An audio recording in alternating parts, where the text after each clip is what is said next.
के गोबर के कंडे जलाएं, वो जब शेष बचे उसे छानकर उपयोग में लाएं, वो भस्म कहलाए।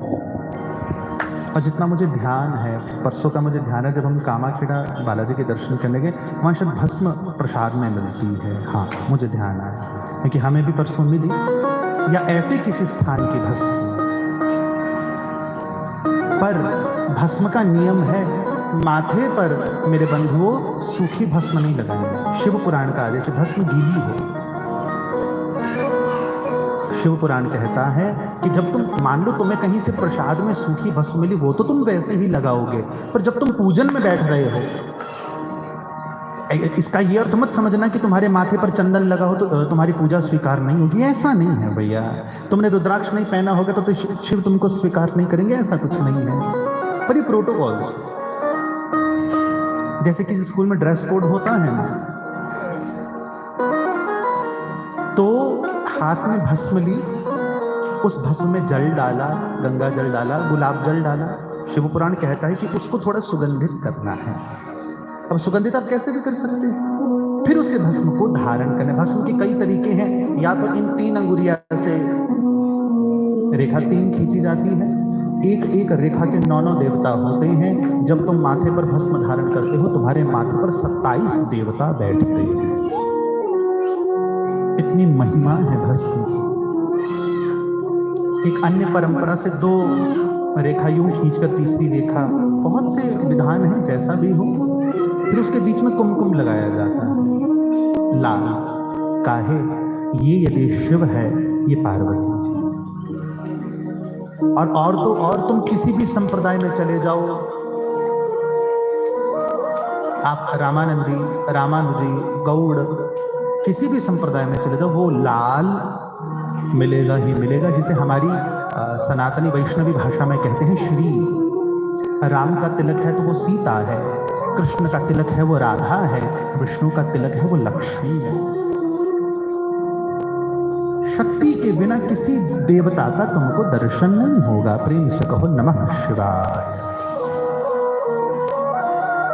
यहां भस्म का वर्णन आया और रुद्राक्ष का वर्णन आया है। रुद्राक्ष अवश्य धारण करें, पर शास्त्र कहते हैं, खासकर शिव पुराण कहता है, किसी की मृत्यु आदि पे जाओ तो नहीं धारण करना चाहिए। रात को सोते समय नहीं धारण करना चाहिए। ये मैं नहीं कह रहा, शिव पुराण कह रहा है। एक दूसरा भाव हमने संतों से ऐसा भी सुना है कि भैया जो रुद्राक्ष है, तुलसी है, ये जस्ट एक वनस्पति है, एक पौधे का भाग है। तो संतों का दूसरा भाव ये है कि रुद्राक्ष स्वयं साक्षात शिव का स्वरूप है, इस पर कोई छूट अछूट नहीं है।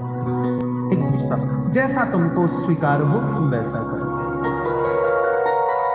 बोले भक्त वत्सल भगवान की। अब यहाँ पर प्रश्न, एक विषय आया कि शिव पर चढ़ा प्रसाद खाएं न खाएं। मैं इस विषय पर नहीं बोलूंगा, क्योंकि लोग इस विषय पर वही सुनना चाहते हैं जैसा वो मानते हैं। मैं बोलूंगा तो माताएं इस समय 2-2 कथाएं लेके बैठ जाएंगी कि फलाने वाले महाराज जी ने तो बोला खाओ, ये बोलेंगे नहीं खाओ, तो अपन बोलेंगे ही नहीं। बहुत बार माथा फोड़ी हो चुकी है ऐसे विषयों पर। पिछले वर्ष हम कहीं कथा में थे, गलती से हमने व्यासपीठ से कह दिया कि शिव पर तुलसी चढ़ाने से भक्ति की प्राप्ति होती है। 2 अम्मा लड़ने पहुंच गई कि शिव पर तुलसी नहीं चढ़ती। हमने कहा अम्मा प्रमाण दे। बोली हमारे गुरुजी ने कहा। हमने कहा तो गुरुजी को कुआं में डाल गुरुजी को कुआं में। यदि तेरे गुरु को शिव पुराण पढ़कर भी यही लिखा हुआ नहीं मिला कहीं कि शिव पर तुलसी चढ़ती है, तो पहले गुरुजी को कुआं में डाल। मैं तुम्हें 3 प्रमाण दूंगा शिव पुराण के निकालकर, शिव पर तुलसी चढ़ती है।